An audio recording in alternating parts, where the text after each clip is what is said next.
Notebook to write on. Oh boy, what a dumb thing to happen.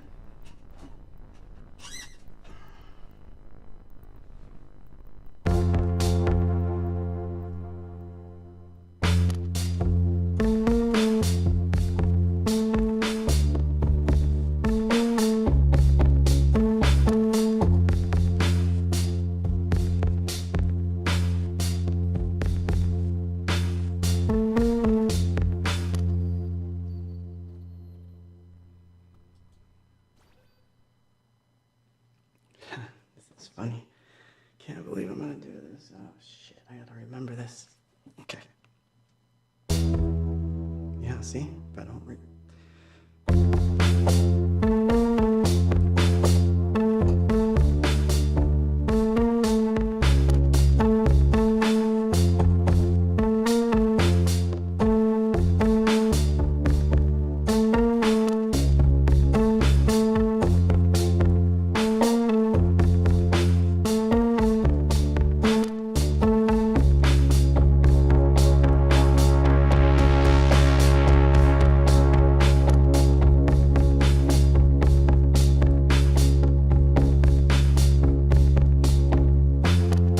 In the beginning, I misunderstood.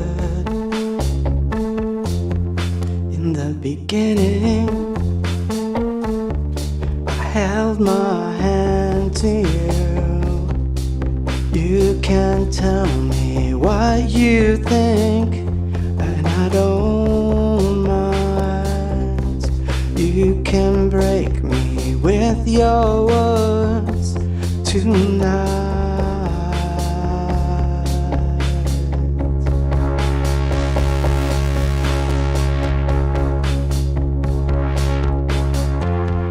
In the beginning, I misunderstood. In the beginning, I misunderstood.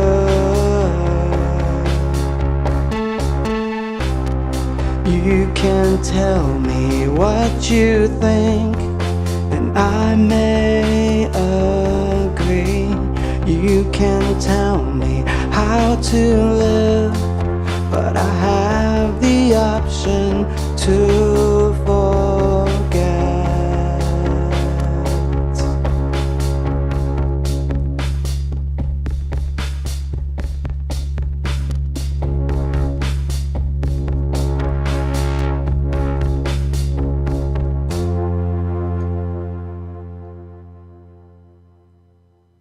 Okay, we will now return to our previously scheduled whatever the hell this is, because, oh well, let's just play something and then I'll come back while I prepare the whole room.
to change. You have to change. You have to change. Oh boy. Hi everyone. Sorry for the mess. It is messy in this room. Well, you can't really see the mess. I can only tell you that it is a very messy room tonight. Hi. Sorry for the crazy bit of an intro. What happened was I was trying to figure out something to do in the beginning. I was going to do this weird modular thing, and then I wrote a song, and I was like, oh shit, I wrote something. What am I supposed to do? And I couldn't find a notebook to save my life because they're all in a different room now. And I thought I better just record whatever I have and kind of go back to it later. Maybe I'll edit that out. I don't know, because that's not usually what I would do. But I had an idea. What am I going to say? Like, I had an idea. So anyway, so we're starting with a flat, don't know what the heck is going to happen tonight. So, I mean, these are the topics that I had planned. Let's see, do I have them up? Oh, yeah. So these were the topics of the night so far from all the different little places that I looked at. So, how to keep your voice, the ability to begin, which is a part of our talks on resistance, your keys, your Bitcoin. That's a big one because I saw something today that was rather shocking, and I don't know. I think I need to talk about that. The case for peer-to-peer in 2022. In case you're wondering what I mean by that, I mean cracked software. NFT minting has begun, yes, and maybe none of the above. So obviously,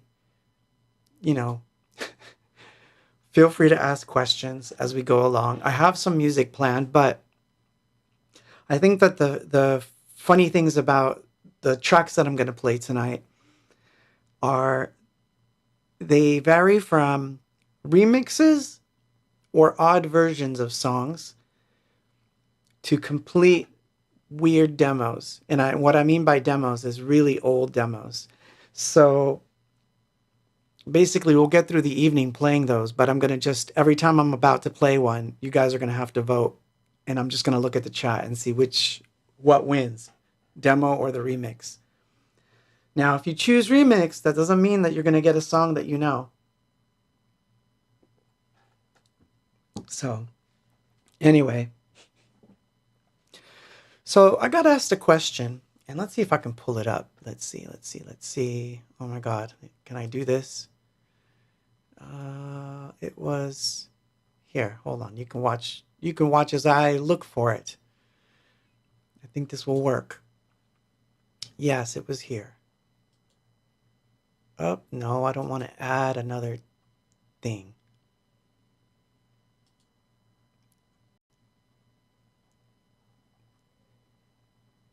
This right here. Losing your identity as a musician when you are far from famous. That was a topic that someone wanted me to bring up.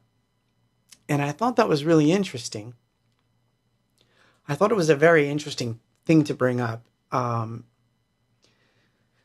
Because the assumption is that one will not have an identity until you're famous. And or maybe I took it the wrong way, and he'll explain it. I got into it with him in a good way. We weren't disagreeing on anything. It's just I was explaining to him that I had written an article on pseudo fame, which is even weirder. Which is what happens when you get to a certain level, but you're not at the full-on elite level. You're here somewhere, but you're not at the very, very top yet. And it has its own conundrums. So Joseph said he ate pizza earlier. Good for you, Joseph. So anyway, so that goes with this title or topic, how to keep your voice. So what does that mean? Like keeping close to, keeping your voice close to you. Well, remember that last week we talked a lot about resistance. So we're going to talk a little bit about resistance today because I had a few failures this week with resistance. So you might as well know, right, when I told you last week that I am not impervious to such things. I did fall quite a bit this week, at least on the music front. I wanted to get some recording done, and it just hasn't happened. Of course, I can say that I've been working on taxes, which I hate more than anything. I can't stand working on financial stuff. I can't stand it. In fact, I can't wait till I can hire someone all the time to do that crap. I just don't want to deal with it. It's not my thing. I can't stand it. So realize that when I talk about crypto or NFTs or any of that stuff in the financial realm, it's actually in the abstract, because on a really strange level, all financial things really don't interest me other than crypto. And I think I'm going to sneeze. It's going to happen. I don't know when, but I can feel it.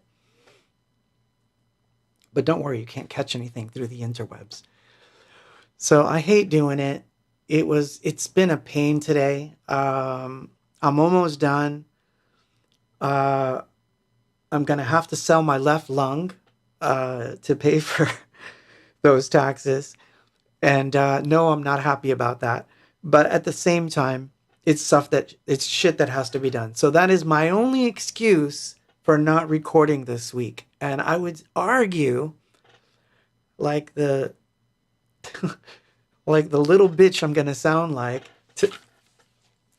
to say that's a damn good excuse, bro. That's a good excuse to not do your work. You were knee deep in taxes. That's true, I was, but I painted every single day this week, and I was doing minting in between at night. So I can't say that every avenue of artistic creativity was exactly shut off, if you know what I mean. But anyway, I digress. So I think what I'm going to do is start with that topic of finding oneself when you're, quote, you're not famous yet. So that's actually the best time, because when nothing's happening, meaning when you're just starting out, you have a playground of becoming who you are. So you can actually play with different styles. You shouldn't be afraid at all.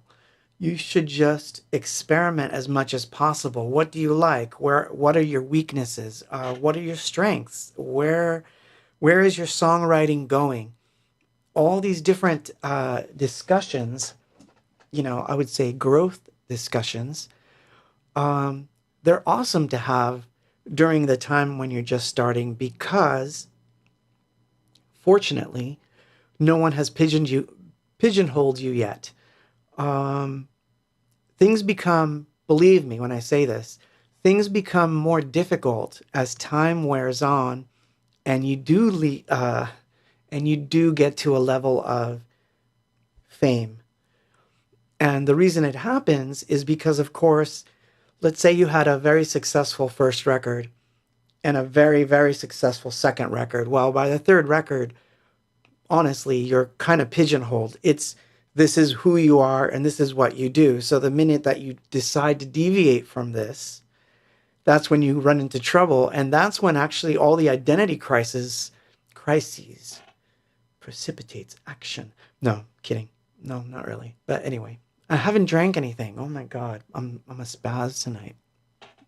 But what I'm trying to say is that as you become more famous, and I use that term loosely because the reality of it is it happens already once you start putting your images, your face, your photos, whatever it is. Once you start with the social media side of things and you start to get an audience, you're going to see that you do feel those pressures of, wait, is this too dark for this sort of fan base that I'm starting to build?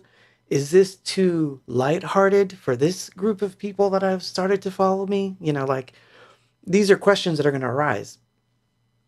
And quite frankly, I think that you need to be really brave when assessing these questions, because they're only going to get harder as you get more popular. It doesn't get easier. It's not like you can go, everyone loves my first 3 records. And I know exactly where I'm going. It doesn't work. You will find yourself second guessing yourself more than ever. And last week we were talking about imposter syndrome. And imposter syndrome rears its ugly head even more when you start to become, quote, more famous. Because now you're starting to compare yourself with people that are higher up on the ladder. Do you understand how it works? So the only antidote to that is to just work. Do your work. Sit down, paint, know who you are, and you got to kind of tune out the outside noise, right? So that's my 2 cents on becoming who you are. Because I can't tell you how to do that. That is something that you have to do on your own. However, I do have a technique to, quote, help you find yourself. And I'll share that with you next. No, I'm not going to a break and playing something. I'm going to actually get into the technique. My favorite tax break is to pause and grab a pizza. Yeah, that's going to be mine. Later, tomorrow, and Sunday. Oh, man. Just not liking it. So, okay. A technique for finding your creativeness or whatever it is that you think you need to find. One of the things I like to do is to create experiences for myself. Experiential things will lead to creativity. So if it's something, if there's something that you like to do, like let's say, I'll use my case. I love exploring abandoned places. It's one of the things I love to do. So one of the things I love is to get in my car with my camera, drive to some weird location I've found, and photograph the bejesus of it, out of it. What does this do for me? Well, for starters, what it does is it cements a sort of not just visual, but a visceral experience that I've had. In other words, I was in an abandoned building. I did take pictures of it. I can look at them. And those things might shape where the art might go or what the song is that I'm working on. So you need to have experiences. And I don't mean just going online and looking at your Twitter feed and arguing with people, because that's not enough. That has its own experiences, but I don't think that that's going to bring the real meat and potatoes kind of style. You have to have real life experiences. So, you know, if you haven't dated, that means you need to do some dating because you have to like go and explore things that are a little bit out of your comfort zone, as well as things you like. And those kinds of experiences are going to sort of cement themselves in your psyche. And that's really where style comes from. It comes from your experiences and your reaction to those experiences. If you base your style, and this is an important one, and I failed at this in the beginning, but I'm getting much better at it now, and look how long I've been going at this. If you base your style on simply the music that you listen to all the time, and you're like, well, I listen to, let's just say, house music all the time, so I want to make house music. That might be true.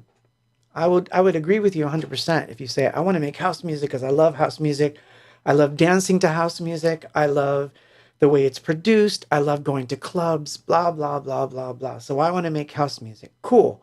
That's awesome.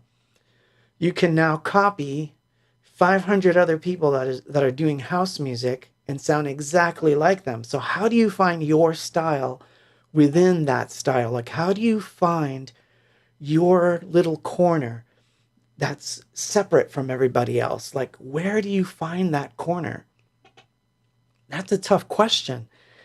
And I think that question can be answered if you bring yourself into those weird experiments. Like, okay, I got out of my comfort zone, went here, did this happened, this was the effect. Now let's go into the studio and see how that translates into what I'm trying to do with this track. Does it have an effect on me? Is the track getting darker? Is the track getting breezier? Did I have an experience with people that I met at the club that I was at? You know? Hidden Souls. Hi, by the way. They say, that's the reason I don't hear new albums or bands while I'm making my own music. Exactly. I get criticized this from friends who tell me, like, how could you not listen to music all the time if you're a musician? Well, guess what? In order for me to make music, I can't listen to a lot of music. Otherwise, it's going to have a lot of weird effects on me, and I know it's going to get in there. So instead, I work on technique. Experiments with sound. I've probably listened to every style of music you can imagine. I probably already have. So it's already in there. I just have to think about it, and obviously influences will come out. But your own voice happens when you're comfortable with your stuff, you know? In fact, it could be argued I was so comfortable with my own skin that when the show was about to start, I had a song idea and I was like, who cares if anyone hears it? I don't care. Because if it works out, it works out into being a song. If it doesn't work out, oh, well, it's some ugly piece of music I played it nobody liked. Who cares? But you will find your own way by having those kinds of experiences. Okay? So let's play a song. So I'm going to play either a remix of something, a rare something, or a demo something. First comment I see gets it. So I'm gonna see what happens. Hi Madison, hello from H-Town. Nice. I sing a killer Carmen live, says Christian. That's awesome, man. And IA has just asked me, what is your favorite digital audio workstation? Or I read that all messed up. Okay, demo wins. I'm going to play a demo. Then I'll come back and answer some questions. I'll stay on the chat, so we'll chat while I play a demo. What am I going to play? Oh, this is really old. So this is from a tape of an entire EP that we made.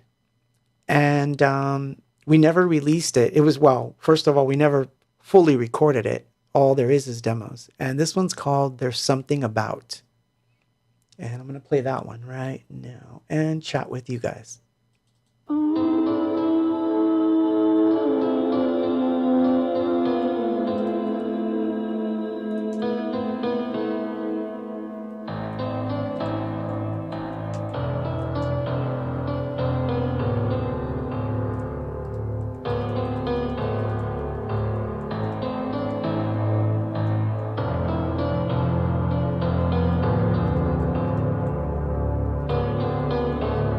There's something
So yeah, we had recorded an EP, or we had recorded demos for an EP. And believe it or not, this was when we were actually waiting for peace to arrive. In other words, we'd finished, it was sent out, we were waiting for the album to arrive, and we had, I had not stopped writing. So I had written like 6 songs, and this was one of them. And what was odd is that we ourselves knew, like, they're never gonna want this. This EP is like so dark.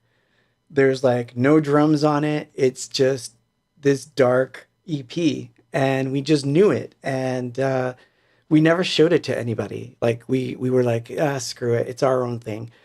But what's interesting is we used to play it in Paul's truck all the time. So we would be driving to rehearsal, and he'd say, "Hey, let's put on that EP," and we just listen to this EP.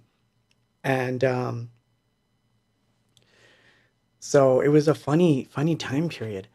So anyway, so I wanted to play that as one of those funny things that happens as you're trying to, quote, find your way, right? So that was obviously us deviating and trying to figure out where we would fit that in if we brought it back to the mold.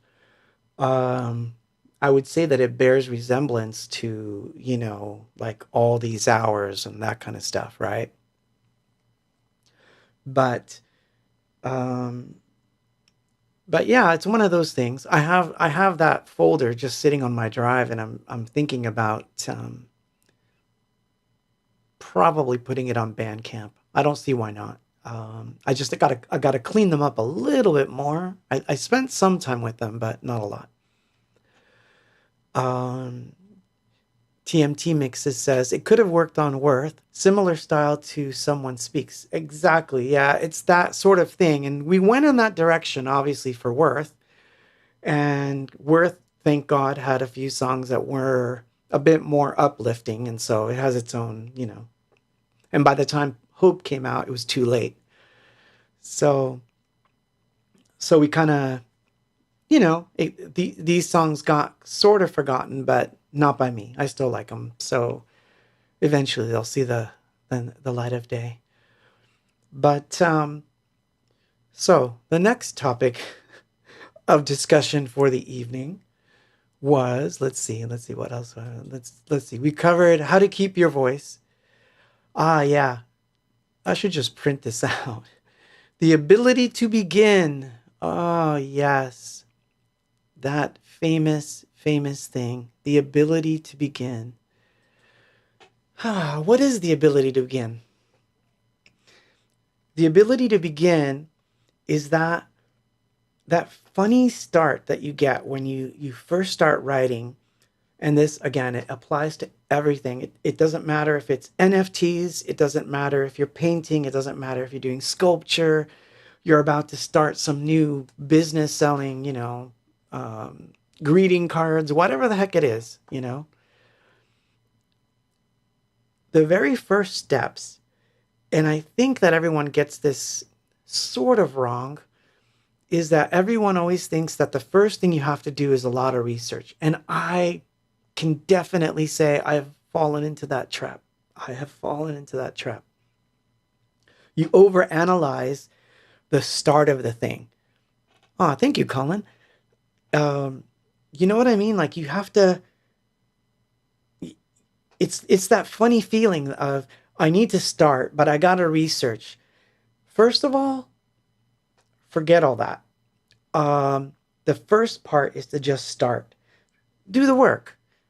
Make the song, record the song, find yourself releasing the song, find yourself remixing the song, find yourself talking about it to fans, find yourself trying to find a show to play the one song somewhere. These steps, they become congruent efforts to the next step. If you nickel and dime everything based on just research, and I'm not saying you shouldn't do any research. Obviously, some research you would have to do, right? Like if If I wanted to buy an instrument, yes, I have to do some research on the instrument. But when it comes to like starting, you just have to start. And I think we talked about a little bit about that last week when I was talking about what I call making paper, which is when I take paper and I basically stain it with something. It's the first step. Something's happened to that paper. So the only thing I can do is now add to it. And that's sort of the underlying advice I'm trying to give you here. The place to start is to just start. There are no steps. So sure, you can say, well, what about a website? I don't have a website.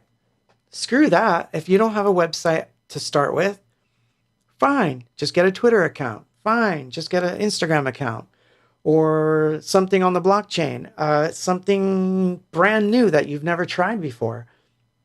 Since you're new and you have no followers, right? Anywhere you start, it's going to begin with something. And I always have this funny thing that I say. It's like, all you need is 3 people to start. Just 3. And 3 really good fans that really, really love your work is all you really need to begin with. And then from there, you just build on it. It's just building. You know, the old stupid saying, right? It's not so stupid, but you build it and they will come. That's what you got to do. You got to build it, but not spend a lot of time trying to research it. That can happen later. You know, like once you've got your 3 or whatever's happening, you can like start thinking about, how do I grow this little thing that I started? How do I get it from this step to the next step? You know, but you have to begin. You can't just R&D it to death because it won't work. So I think that maybe last year I did a little too much of that just for my own, not following my own advice that I'm giving you. And with the NFT stuff, I was just trying to research every single blockchain, its pros and cons, how to like, should I mint on this one? Should I mint on that one? Maybe this is the answer. Maybe that one's the answer, which the reality was they're all the answer. I just have to start. And whichever one happens to be the one that starts to feel comfortable. Sort of like the way that I had a band and I had my first shows and we had those crowds and it started to feel comfortable. It's like, okay, this is our crowd. This is who we are. We're finding this community, right? And just like this, whatever this is, you find your way. So as you're growing and you're finding your own style, people will start to come into your fold. And that's really all it is. But you have to begin. You can't put off beginning for too long. If you put off beginning, you're certainly not going to end.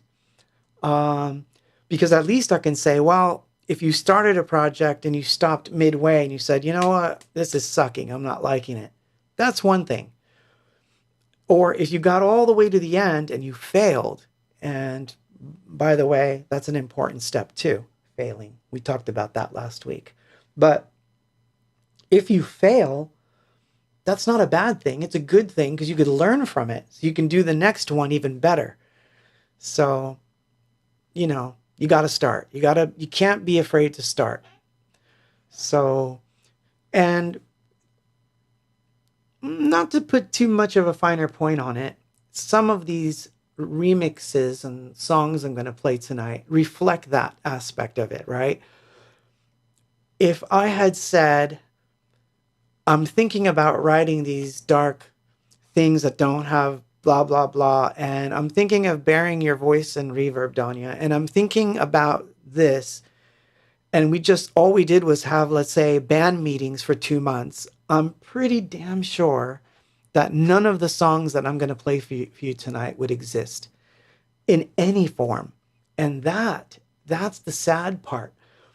Not that maybe a song didn't get recorded in its proper form or that it didn't make it, you know, that's fine.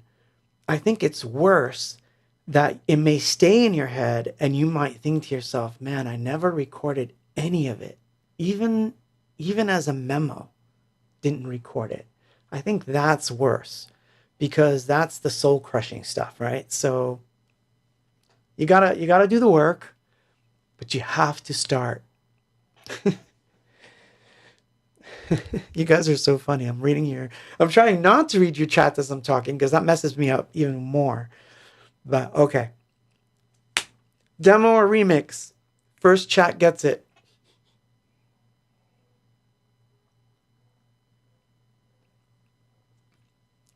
And while I'm at it, I'll read something that I saw up ahead.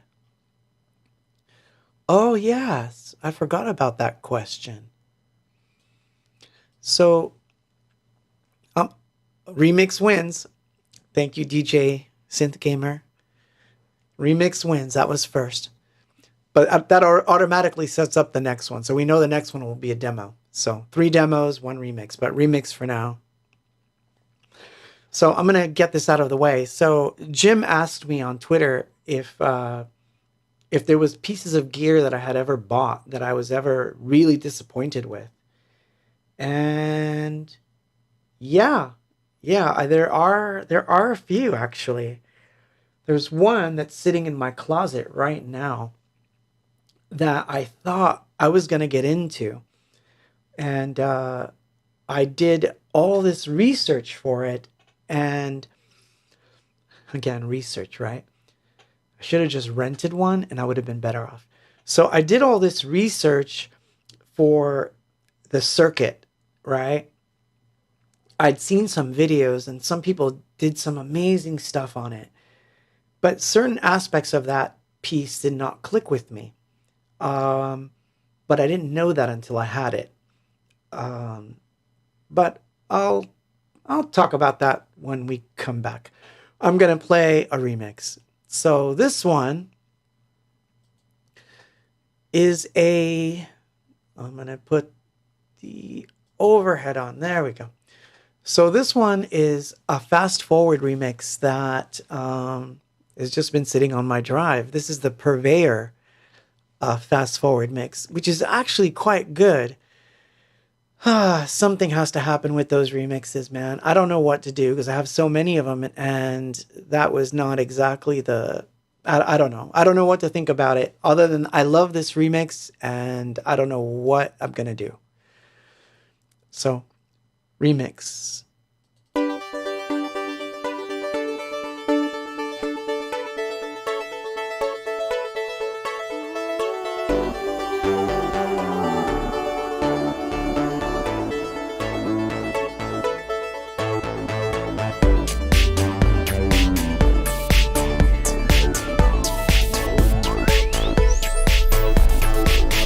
When I seek out and react to the secrets of love, it doesn't matter when open wounds of its loss makes everything start.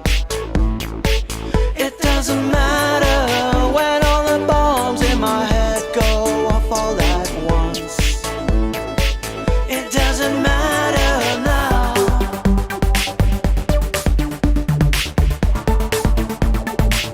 I see the future.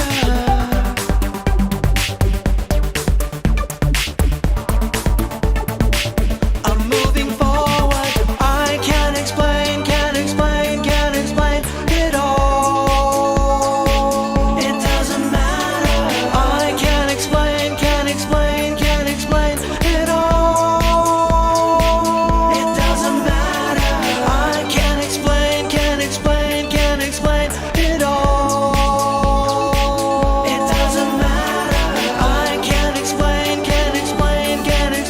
it all. It doesn't matter now.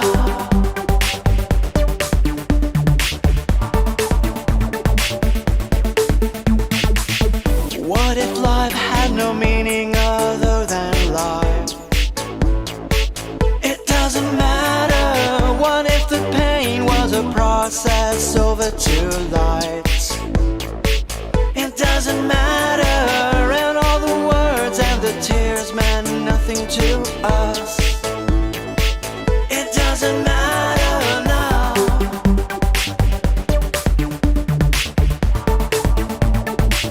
I see the future.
Whoops. Where am I? I'm right here. So that was the purveyor version of Fast Forward. Which, oh man, I might play more remixes tonight of that, because I have like so many that weren't like, that didn't make it that I should have. So you may hear that song more than once tonight. That's all I'm gonna say. Oh, thank you, Trin. Thank you, Emilio. Thank you. Oh my gosh, thank you, you guys. So I forgot what the hell we were talking about earlier, because the remix took my brain and fried it. But so yeah, we were talking about, I was gonna tell you a story. Oh no, yeah, the gear. Yeah, hold on. I will show you. Where is it? Oh, it's hidden. It's hidden under my desk. That's where it is.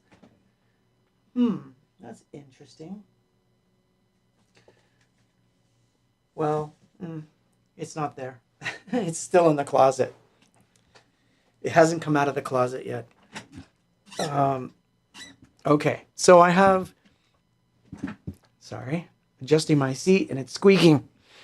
Not good, not good. I am a professional. Do not try this at home. So I bought an Ovation circuit, and it was probably the worst decision that I made ever. And it was because, not because the sounds were bad, not because some of the features were bad. It's that I do not get along with step sequencers. So the whole device is based on step sequencing. So that ruined it. Because I saw the record button, I thought there would be a metronome and I could record bits and things, and it doesn't do that. So it was a pain in the butt. I mean, I learned kind of how to get around that by recording like a hi-hat sample and using that as a metronome, but it was never right for me. And thus, it sits in the closet, taking up dust. I did wind up buying a circuit mono, which is the analog synth. And that one, although still the same problem with the, step sequencing stuff. One of the things I liked about it, though, was that you could, by picking pads, you would pick different patches, but I kind of circuit bent it for my own use. And I basically made analog drum sounds on it. So it's an analog drum machine for me with 64 analog sounds. And I tend to take that one on the road. So if you've seen me live, I have it with me, and I do use it more often than not for live stuff. Although I do sample the bejesus out of it by just playing the pads and then just playing into the sound card straight in and then chopping it up. So that one I love.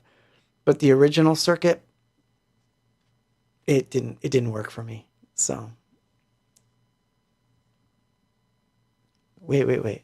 Can you explain quadra through? Do all channels stay the same? I'm not sure I can explain that. So I don't know. But here's a question. What musical artist do you like that you think we would be surprised to know that you like? That's an interesting one.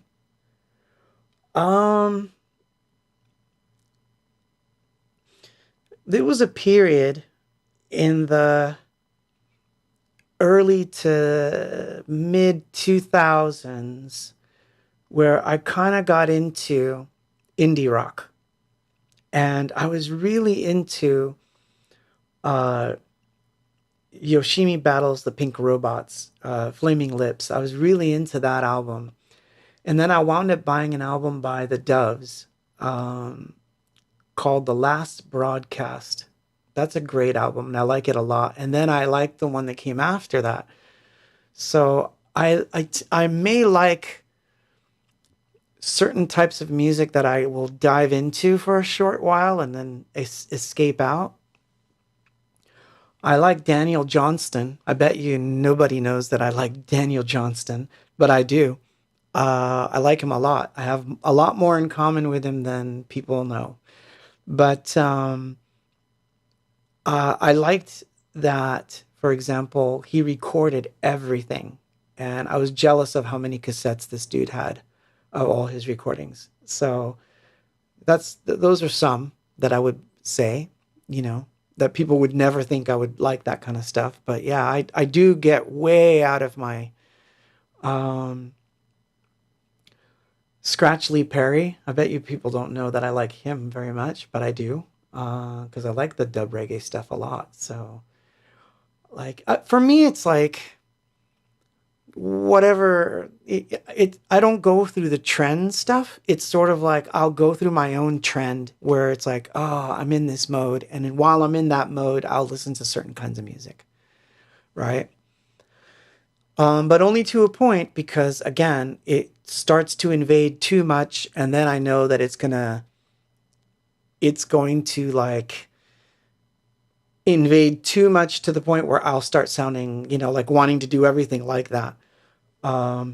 But of course, there's nothing wrong with going into your influences and stealing from your influences, because that's the whole point of, that we all do that. But yeah, those are some that I think people wouldn't know that I like. Among others, I think. I'm going to move this microphone because I keep talking this way and the mic's not. There we go. So, okay. So now, let's see. What else we got here? I still don't understand the quadra question. There was another one here that I was going to look at. Oh, yeah. My favorite doll. I think I get asked this one a lot, though. So it's going to be one of those, how did you get the name of the band questions?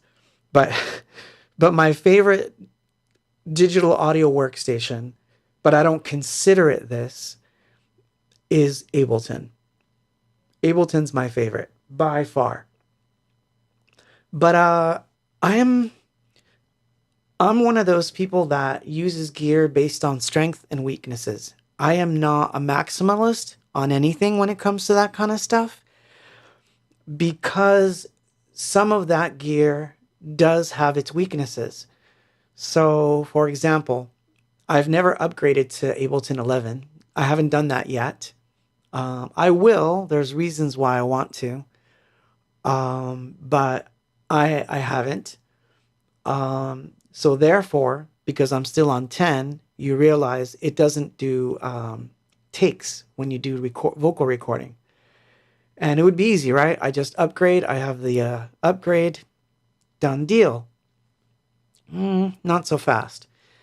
Certain things about my system would have to change. A lot of aspects of the studio itself would have to change. And I really don't like to do that unless I absolutely have to. So completely rebuilding my computer for just an upgrade, not worth it. So I started using Reaper to do overdubs of just vocals, and then I could edit them and cut them and then bring them back into Ableton. And all my tests have been absolutely perfect, so I think I'm going to stick to that method for now. And before that, I was using Cubase for that job, which is going to set up an interesting conversation that I'm not really sure that I should talk about. But I'm going to talk about it anyway.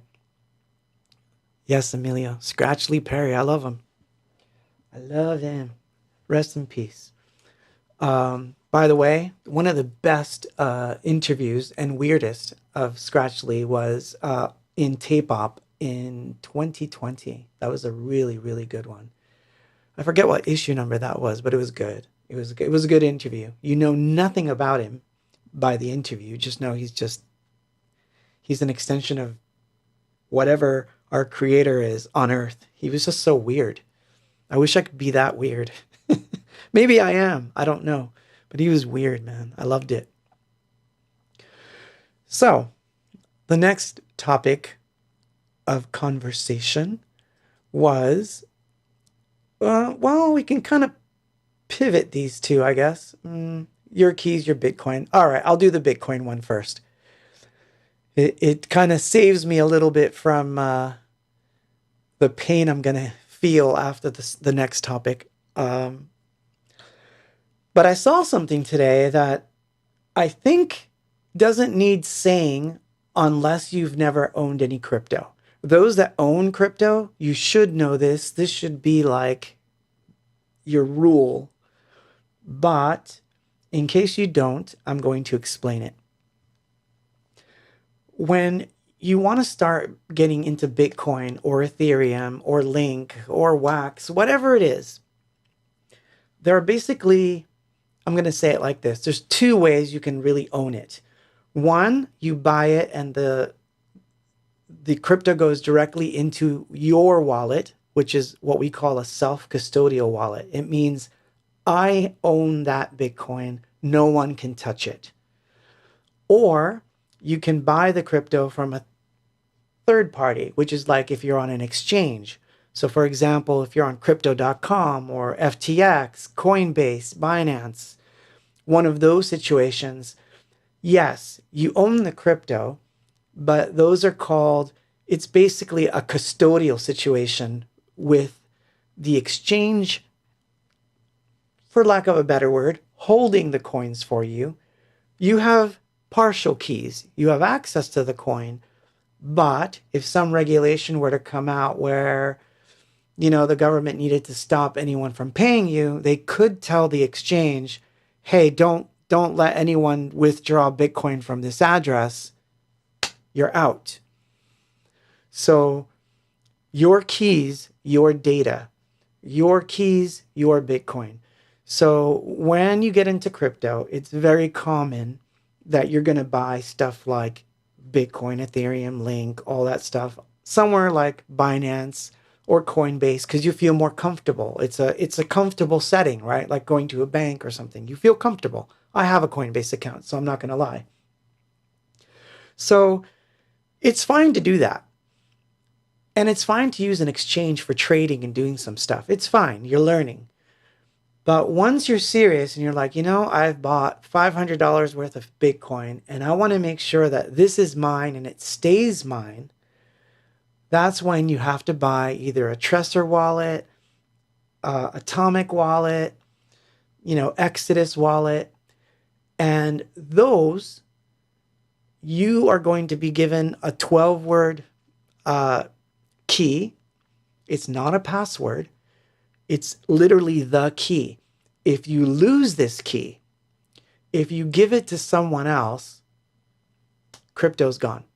It's just gone. There's no way to get it back. There's no one you can email and say, hey, I forgot my 12-word phrase and I can't get back into my account. You can't.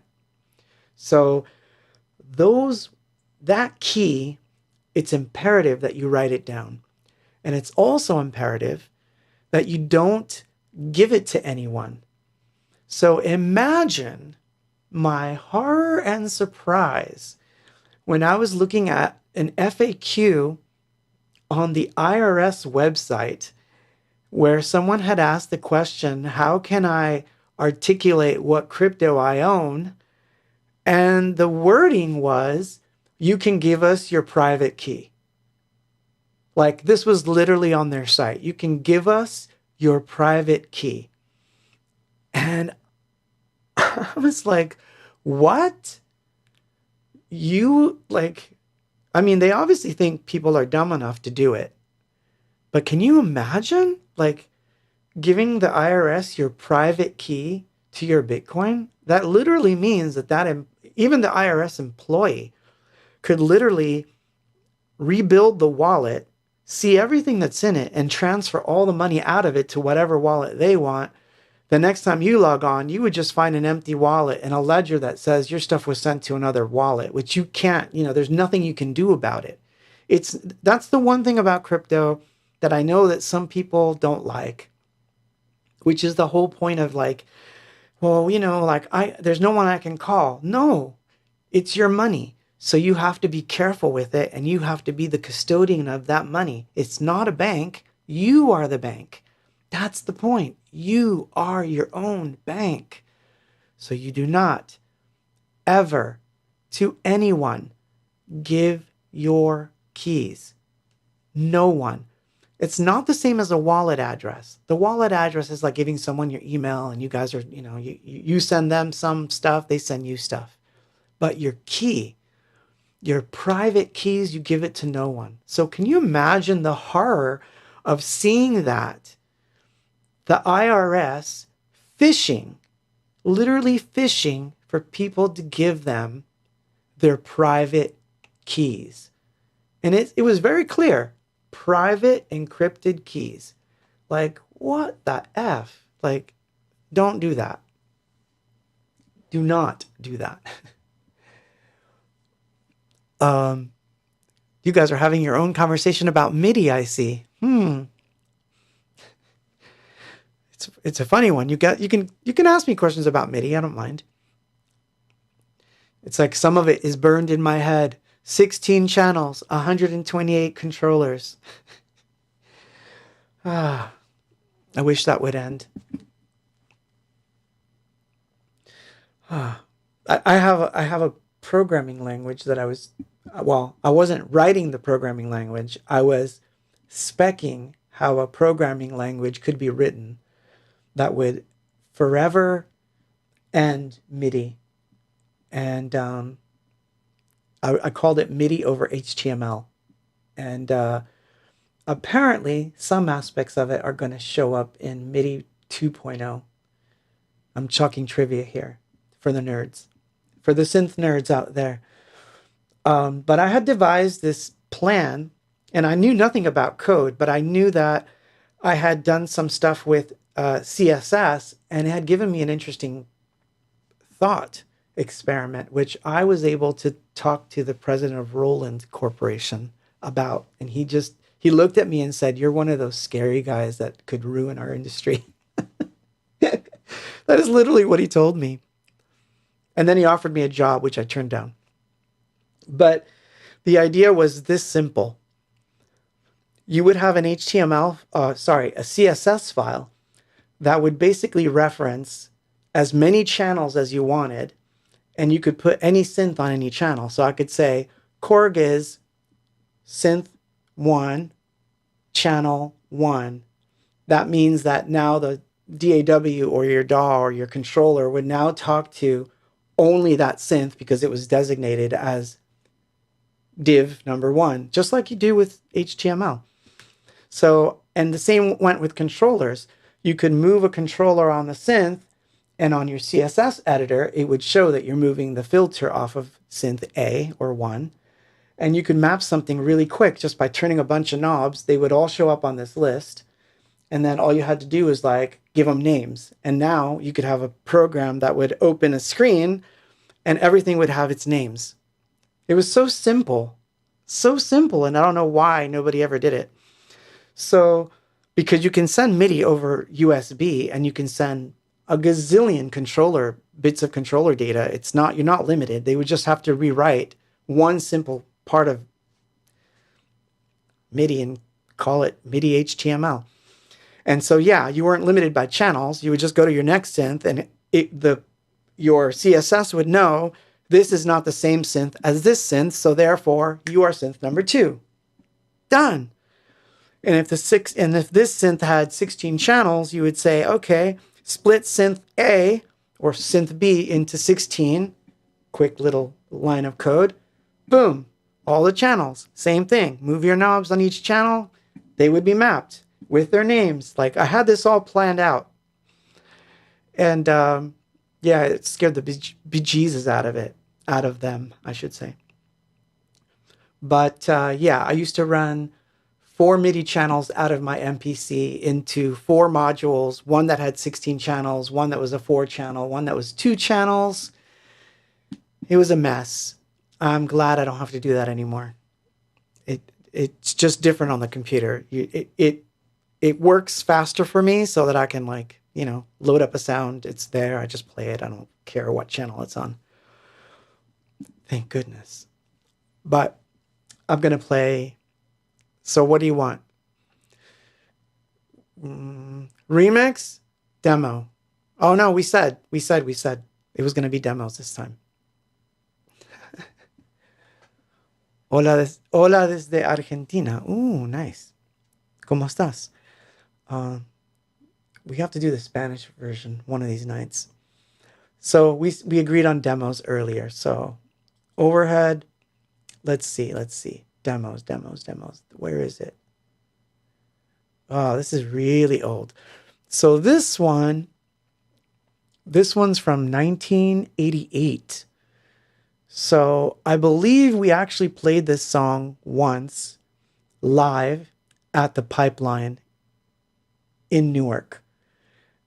And I think we only played it once, either once or twice. And it went over really well, actually. But shortly after, our set kind of got tightened up, and then we wound up, recording the songs that you guys know from Peace. But this was one of the songs that we used to play and rehearse with. But like I said, I think we played it twice. This is called The Apparition, and it's only on cassette. So let's pull up a cassette.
the Apparition. Yeah, 1988 or 86-ish. It's around there. It was before we moved to California because we wound up starting to pack up and all that stuff. But that was one that was kind of cool. I remember that for live, we would do this funny version of like a Deep Purple riff or something. And it was fun. I remember doing that. Somewhere around here, I have to find that version because it was kind of cool. Never got recorded, so it is what it is. But we started, as you see, and we got through it. So that's the important thing. We did it, right? So other than that, then like, and here it is, right? Never released it, never wound up on anything. But yet here in 2022, we're sitting here together. And out of nowhere, this pops out, So it's kind of cool, whether people like it or not, it doesn't matter. It really, it's there. So now it'll be there forever, or at least for as long as there's a YouTube. Or maybe I'll NFT it. Maybe I'll NFT all my cassette stuff. Who knows? So the other topic that we were on. Let's see. I'm going back. I always keep going back to the topic so that, you kind of get the gist of where we were. We were talking about your keys, your Bitcoin, and the reason why you should own your own keys to your own Bitcoin, especially Bitcoin. The other crypto, if you want to keep it on your exchanges, that's fine. But seriously, your Bitcoin, keep it to yourself. Don't give that to anyone. So this next one is very controversial. The case for peer-to-peer in 2002. There's going to be people that are going to get really mad at this one, okay? So in the early 2000s, when the MP3 thing was happening and people were file sharing everything, and I mean everything, I was into it. I was trading MP3s with friends. I was trading MP3s with bands. We were on all of those, BearShare, LimeWire, and there's a few others I could name. We were all there and we were sharing files.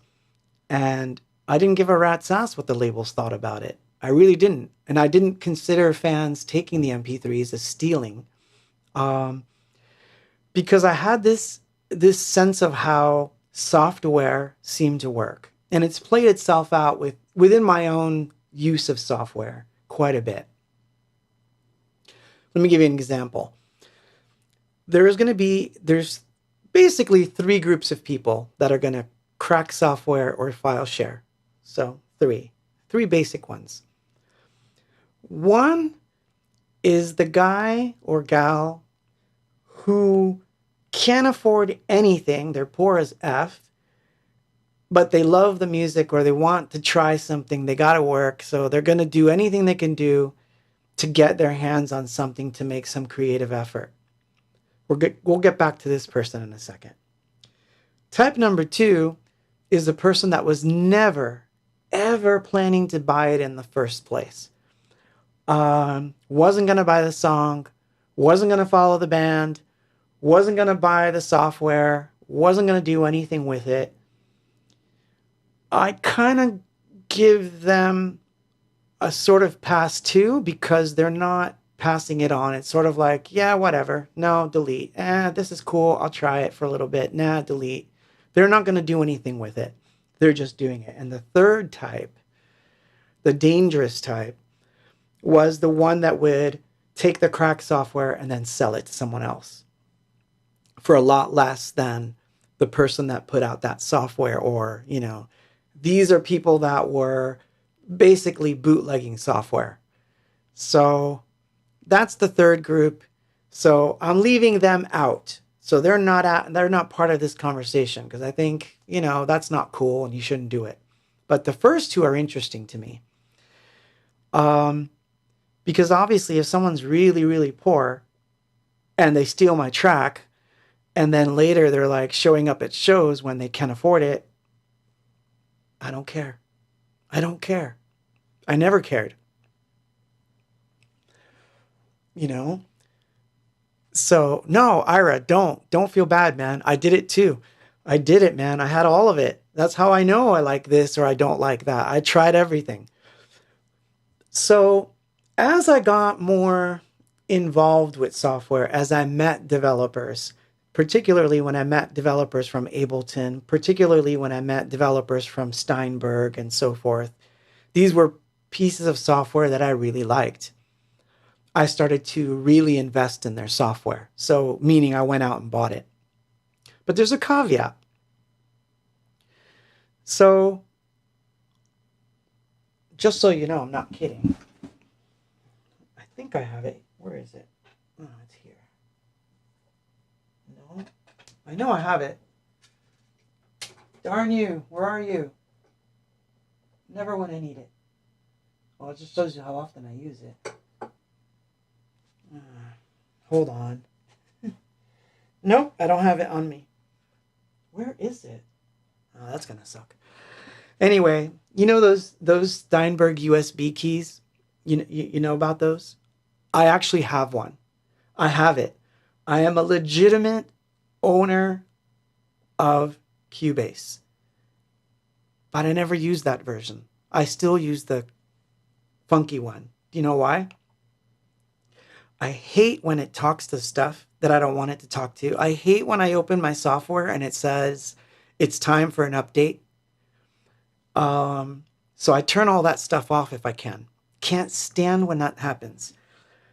But when I'm finding that's messed up, and this is my Arturia slash Native Instruments rant here.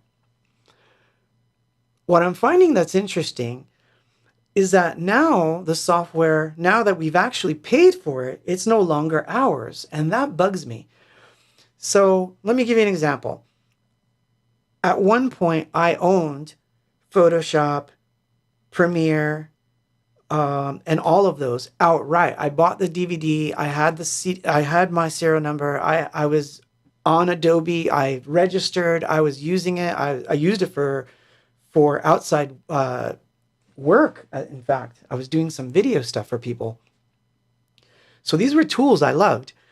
Suddenly, out of nowhere, it's going to be subscription based. Cool. Okay. I didn't quite agree with that model and I didn't like the pricing, but I was okay. I thought I have my old ones. They all work. So it's fine. They all work. Well, no, they don't, because they rendered it impossible for my old software to work legitimately. So having the legitimate versions, I couldn't use it. So what did I do? You know what I did. So, but I owned the real ones. So that really bugged me. That really did bug me. And with Arturia, what's interesting is, like, you know, they're a wonderful company. So I'm not putting them down, but I don't like this model where I'm using the synth and I'm playing on it for an hour and suddenly it's like, an update was found and we're going to install it right now. And my synth just closes. The updater runs and says, you may now restart your software. And I'm like, I was in the middle of a freaking song. I want to turn this stuff off. I can't turn it off. It does this by itself when I log on. The only possible way that I can avoid it is to make sure that the computer is not online at the moment that I'm about to run the software. But I really hate having to do that. It's like, I want it to be mine. Recently, I was using a piece of software which I was really loving. It was open source, and it was called Typora. I was loving this software because it was a very secure way of doing notes. Because let's face it, lyrics are intellectual property. I don't want anyone to read what I'm writing. So that's why, like, for example, Google Docs and things like that, I'll use them for things like bios, or, you know, someone wants me to take, you know, a document and share it online. It's like documents that I can bear to be read by other people, no worries. But if I'm writing a song or I'm trying to store like information that is very sensitive. I don't want any employee of a software company able to read that. That is my work. So that's one of the reasons why I stopped using Evernote, although they now claim they never do that, but actually it's not true. And I'm going to prove that in a second. So I was using Evernote, for example, and I loved it. That was another piece of software I was using that I liked a lot. So, good night, Steve. I'm saying good night to my friend Steve. Good night, Steve. It's okay. It's all good, man. It's all good.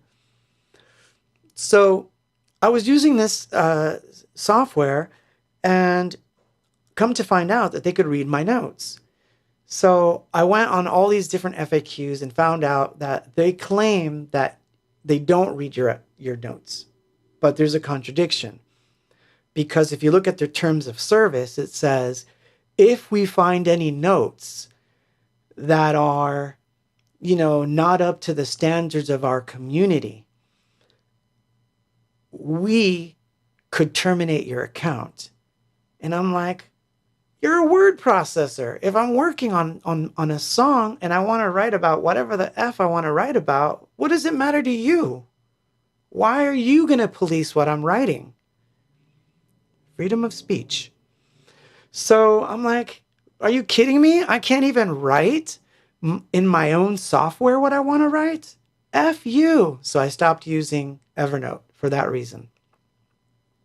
So I was using this other software called Typora that was open source, assured me that it did not communicate back to any mothership and that there was no way anyone could read my notes. Suddenly, I log on to Typora on my Mac, and it says, it's not free anymore. It's $14. Now, it's the principle of the thing. Of course, I can afford a $14 piece of software. But my point is, how did it know to do this when all updates were turned off? I actually specifically declined for it to send any data to anyone. But it did it anyway. And to me, this is like a really horrible practice. And this is why Mai says, that's why you type up your manifestos on a vintage typewriter. I'm almost there. Well, luckily for me, I dusted off the shelf old freeware that I used to have that was a little clunkier, but it still works on Windows 7. And I actually found another one that I used to use a lot that I liked that still works on my old Mac. And I love them. They don't talk to anybody. They don't care. I'm never going to update them. I don't care. They just work.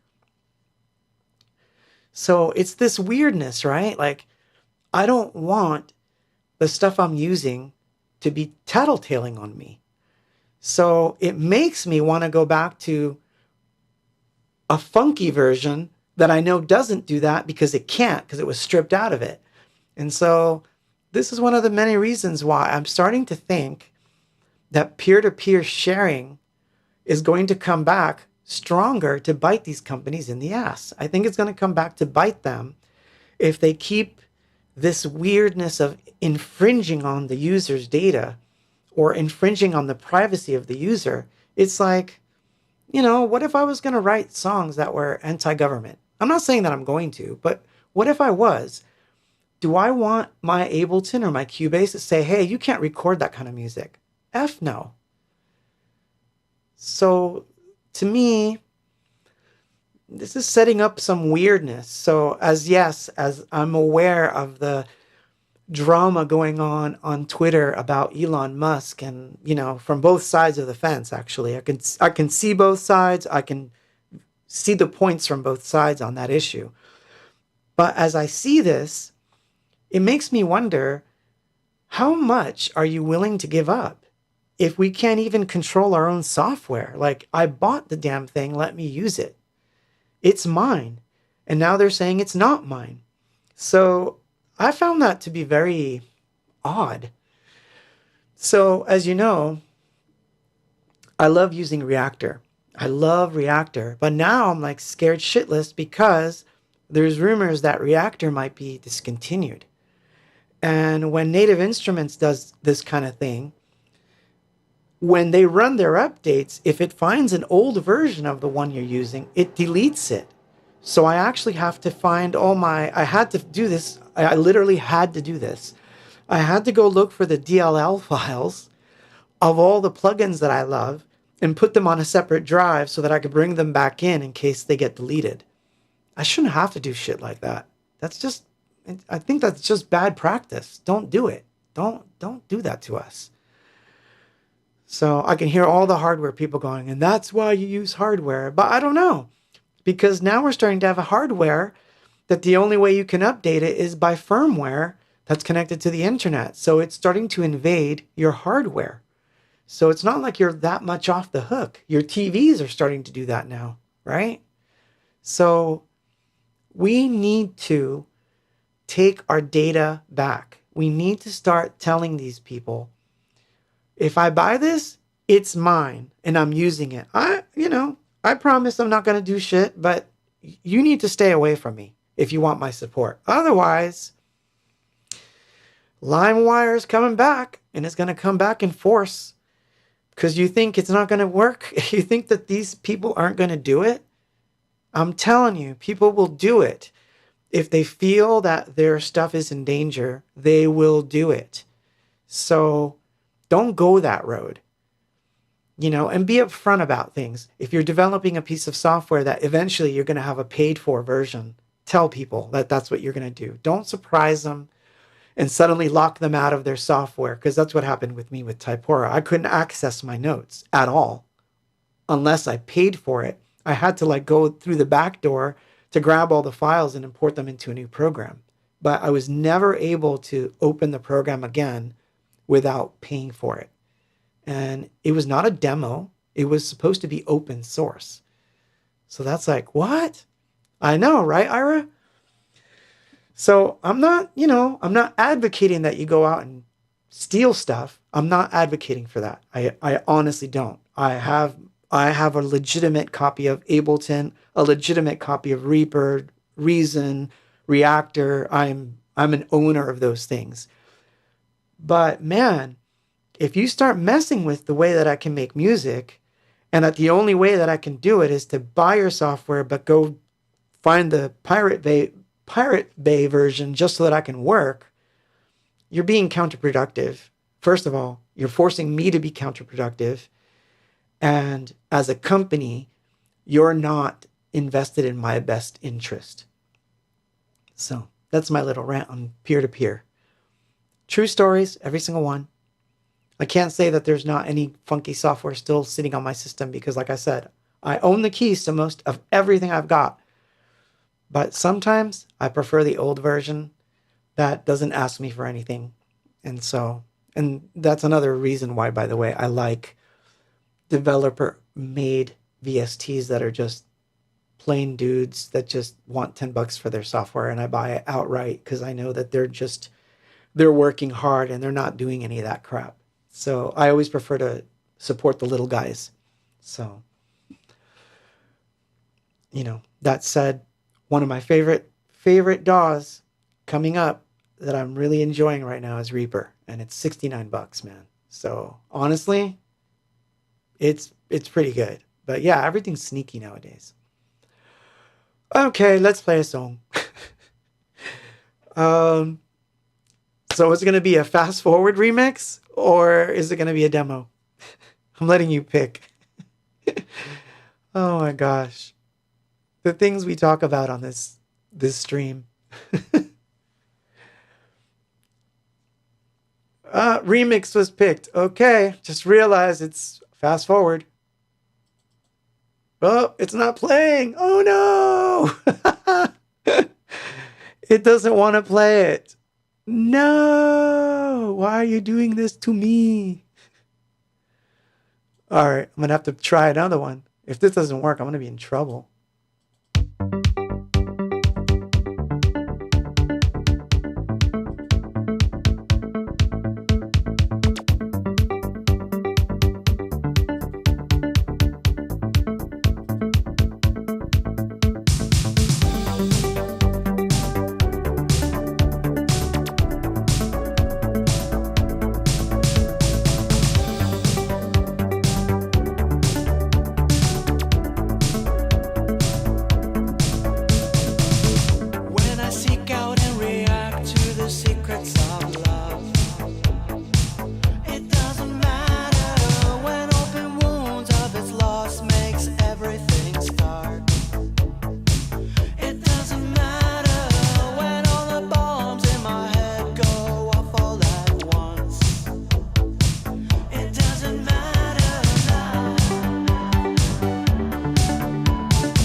Zola Lee says, mine is the Akai MPC Studio. Yeah, no, that's awesome. I love MPCs. I used to have an MPC 3000. Oh, God, my chair. Everything is messed up tonight. It's like everything's stuck.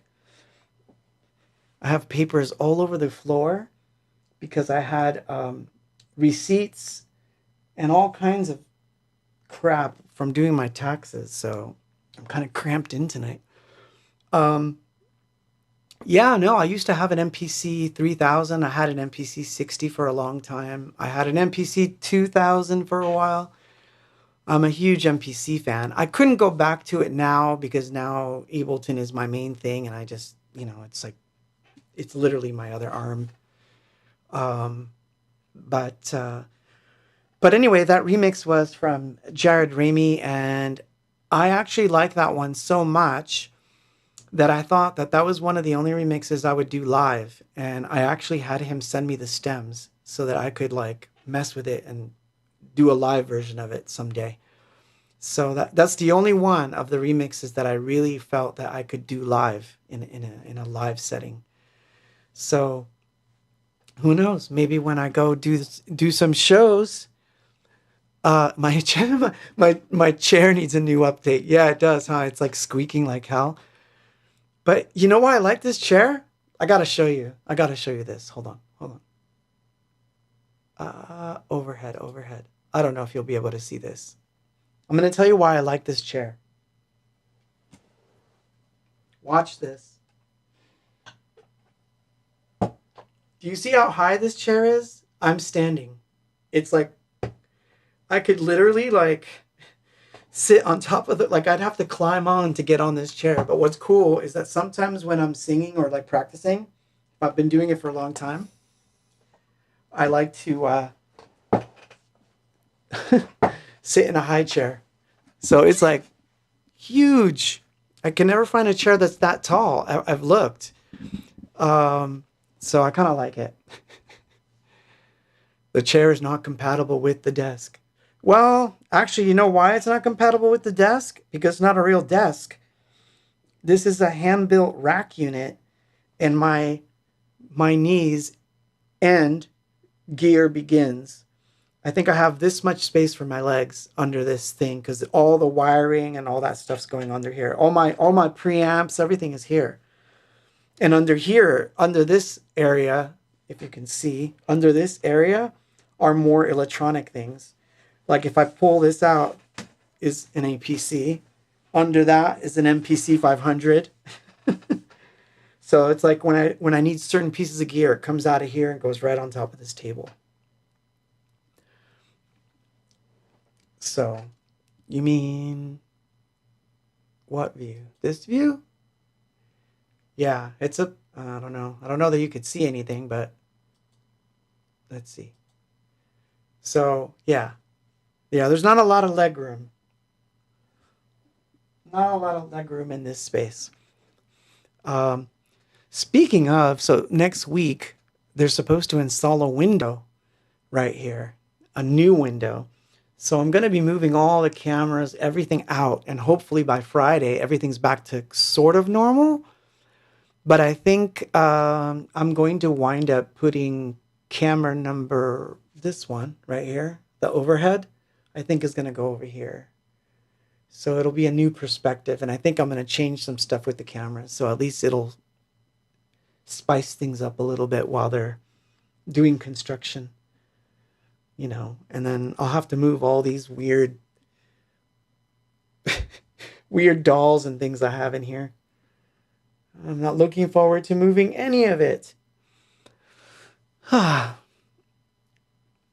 Taurus on Facebook is asking me, may I ask what software you're using for live streams?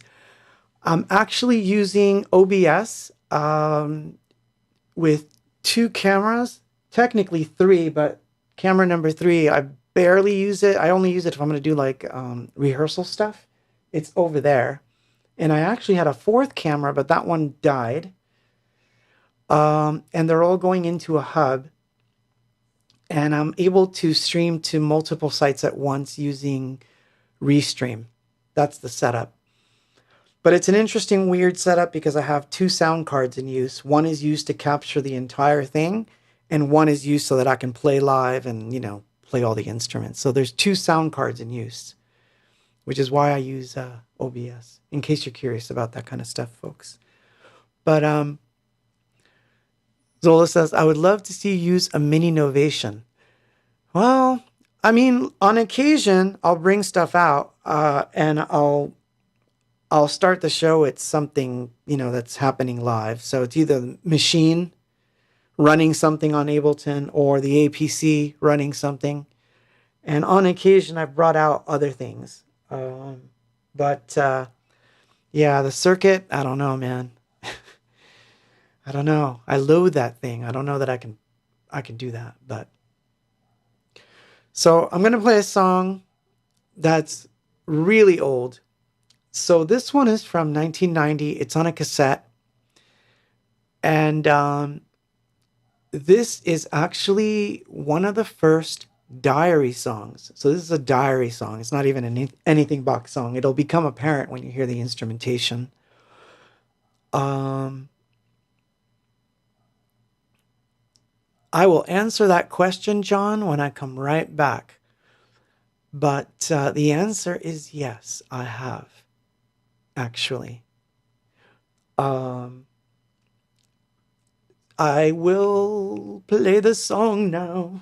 Let's see. We'll put the moon overhead because it sets the mood up for this. So this one is again, it's a diary song. It's an old one. It's very badly recorded. This was recorded in my living room at about 3 o'clock in the morning. And I just had these ideas.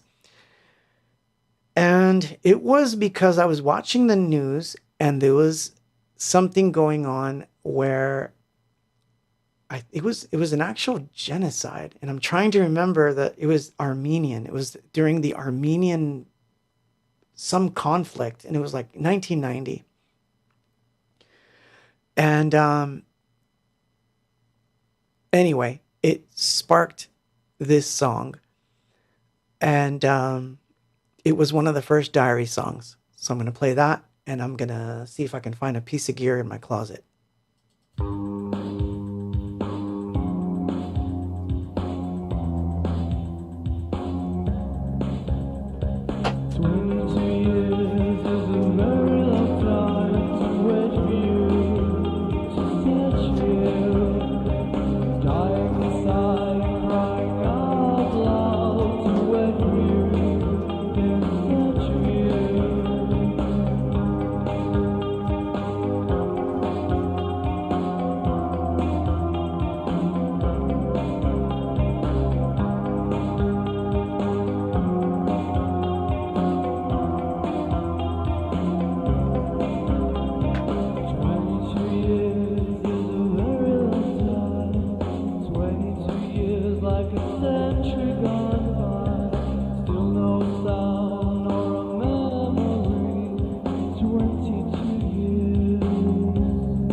Silent cry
So, oh, there you go.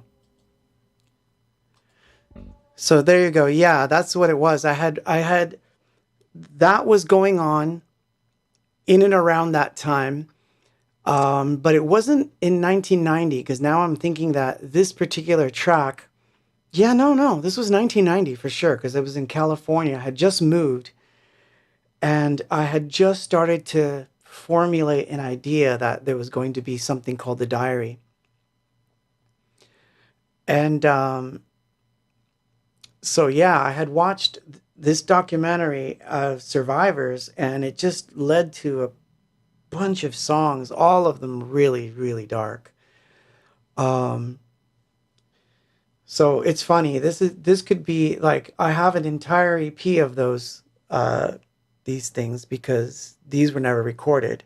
Again, never recorded, just in their form. That's where they are. But so yeah, so where were we? Minting. So we get back to like something a little less crazy than crack software, keeping your own data, starting a band, maintaining your integrity. All these things coalesce into, this week I've started to mint a lot more. I minted something on Monday, Tuesday, something on Wednesday. I minted something today. I'm not promoting any of it really in the way that normal people would be promoting them. And it's not because I don't want to. I'm taking action to get my feet wet. And I'm taking it absolutely seriously. And I've got some ideas for things that are just going to be way out there. So I've been minting a lot of NFTs recently, and that's going to continue. And I'm going to be going for it more and more and more. And some of it is going to be audio. Some of it is going to be like stuff that's off kilter, that doesn't belong anywhere, because I feel that that's probably the best way to do it. And some of it will just be artsy stuff, which doesn't really have a place. I feel this need to get busy in releasing things, because obviously as I get older, look, I'm not going to lie, there's going to be time when I'm no longer around, and I don't want to have people searching for stuff and knowing that it's not to be found. So for me, I want to get as much stuff out as possible. Not that I think anything's going to happen. I'm hoping to stick around for a really long time. But one never knows. So, so I want to kind of release more stuff. As for the visual side, I was going to show you some stuff. If you don't mind, I'm going to show you the stuff I was working on this week. I've been doing these weird collages. These I've not minted, because these are going to be like one of ones, but these are odd. They begin by someone's asking me a question. Sorry. One moment. What platform are you minting on? Currently, I'm doing all the Tezos ones, right? So Calamint, Hicktune, obviously object.com. I've got stuff there. But more recently, what is the name of it? Let me pull it up. Let's pull up my Twitter. There I am talking on the stream. Oh shit, that's funny. What is the name of this site? Why am I not remembering this? It's like so dumb that I can't remember. Versum. Versum is the one that I started minting some stuff this week. But also, let me see if I can. Oh no, I wouldn't be able to pull it up on this computer. I have been playing around with the Ethereum blockchain on, not that most people won't understand what I'm talking about, but if you're on NFTs and you're doing NFTs on Ethereum, you will understand what I'm talking about. I've been playing around on the Rinkeby net, on the Rinkeby test net, deploying contracts, trying out different styles of minting. So I've got a contract ready that I have to do that will go to the main net. And then once I've done that, there will be NFTs on Zora, OpenSea, Mintable, and all of those because I'm doing it. Right? So I'm going to be trying a lot of them. So, but now I'm more gung-ho than I'm in the R&D phase. It's going to be action-based R&D. But that said, I'm going to show you some stuff that I was working on. These are the more physical pieces, obviously. So these are like, I would call them abstracts, but there's more to them than meets the eye. The first two is burned pieces of notebooks or pages from notebooks and prepped paper. So there's a lot of texture that goes into this. So they might seem really simple, but they're not. Number one. Oh, sorry. I don't think we need that light for this. So there's one. I don't know if you can see it. Just strange abstracts. That's one. Show and tell. Show and tell. Number two. I thought this one had some sort of religious connotations, but I couldn't make it out. You can see the burned bits up there. So that's burned bits. And then these are full-on collages. I particularly like this one. I think this one may become a cover for something. But,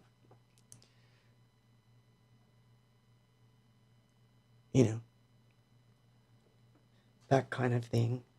And this is the one that I finished today. I don't know if you guys were around on Monday, but I posted something that said making paper. So this was the start. This one's actually still drying as we speak because I was working on this today. It's like live Photoshop, if you know what I mean. Paint, paper, coffee, So yeah, very watercolory, very odd pictures. But if you look at the stuff that I've been NFTing, they're the complete polar opposite of that. They're like, odd things. Anyway, I'm doing it all this week. I'm just hoping to get through this whole tax thing because it's driving me effing nuts. I can't stand doing taxes. You don't even know how much I loathe doing taxes, but I can't find a really good person to do them because the art situation is very unique to take into account the art side of stuff and then the income streams coming in from Spotify or YouTube versus this and, all that crap, Bandcamp. And it's just like, it becomes a nightmare. So anyway. So we've come to that time. We covered a lot of subjects and I hope you enjoyed yourselves. I'm going to Better Call Saul, right? Oh, blockchain taxes. Never mind that. Never mind that. Yes, it is that time. It went by so fast. But I'm going to leave you with a demo. What will be your legacy? Honestly, that was a question that someone just asked. What will be your legacy? Well, I'm hoping that more than anything that the work speaks for itself and has nothing to do with me. Because the human and the work are two different things. Although I would say my work is very intertwined with my personality, so that's fine. But I would say that I would like my legacy to be that I tried to leave the world a little bit better than it was. That would be the best I can hope for, so I'm not out to hurt people. I'm definitely not out to, do bad things. I really hope that, I don't know. That's a very interesting question. But I'm grappling with that one as I want to release more work, just so that the work is there. You guys or whoever can debate my life or my choices and all that stuff for as long as you like. Once I'm gone, I won't care. But the work, I want the work to survive on its own merits. If that means anything. So I'm going to play a demo. This one is interesting because it was a song that Danya and I wrote together. And I think she had most of it. She had most of the riff. And she brought it to us. And I remember basically, as I remember it, I could be totally wrong because she's using my drum machine and she set up some stuff. And then I remember she said, it's ready. Then I came in, she said, this is how it goes.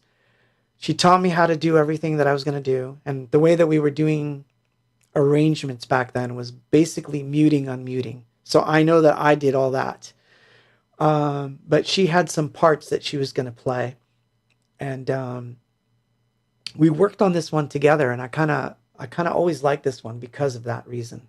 It was one of the first organic collaborations between Danya and I. So this one's kind of special for that reason. So this one is called Detached. But the reason I like this song, or the reason I brought it up tonight, was it has an interesting lyric where, and you got to remember the time period. This is like I want to say this is 88, 86. It's around that time period. And she's saying, detached from the world we live, we do our own things for our own reasons. And I think that sums up individualism pretty well, but also our seemingly lack of understanding of different opinions. We all want to be in our own little world and be surrounded by our own little echo chamber, and it doesn't always work. So we have to realize that it's always better when there's differences. All the differences that we have could be to make things better. It doesn't have to be a bad thing. So I'm going to leave you with this song that Danya and I wrote back then. This was actually recorded on reel to reel. I'm going to turn on the overhead. And Detached.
Ah, man, I messed up because I forgot it cuts off because it's only a rehearsal, and that's the only thing I have of it. All right, then I'll leave you with this one.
grips me and turns me again.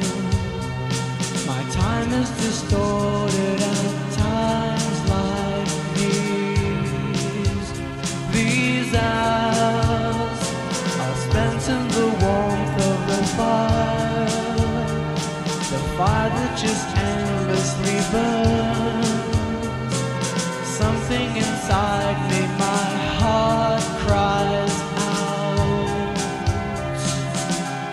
Your eyes will cry again, like they did some years before. And now it seems to me I've got to go across the valley of despair, across the valley of despair, across the valley of hate.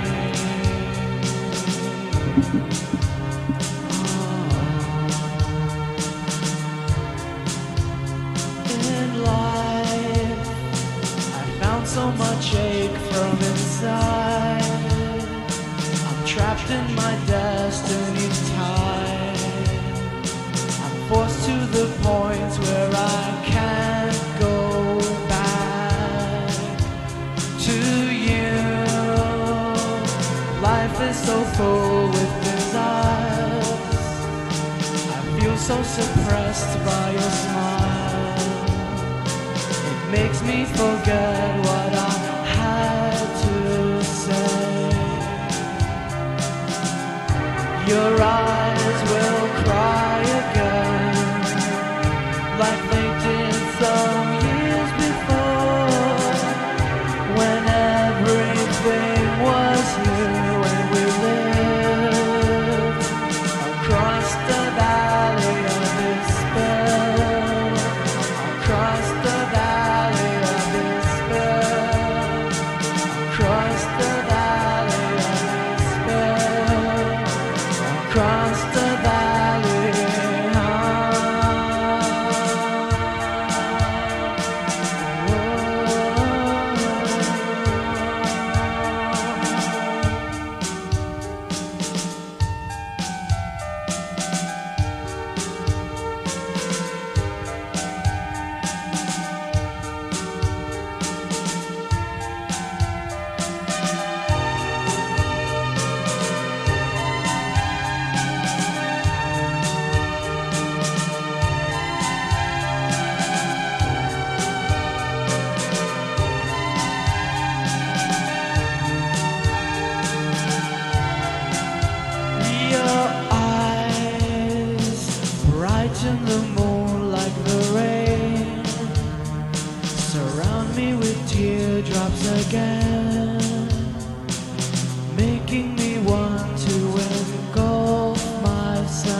I'm part of it.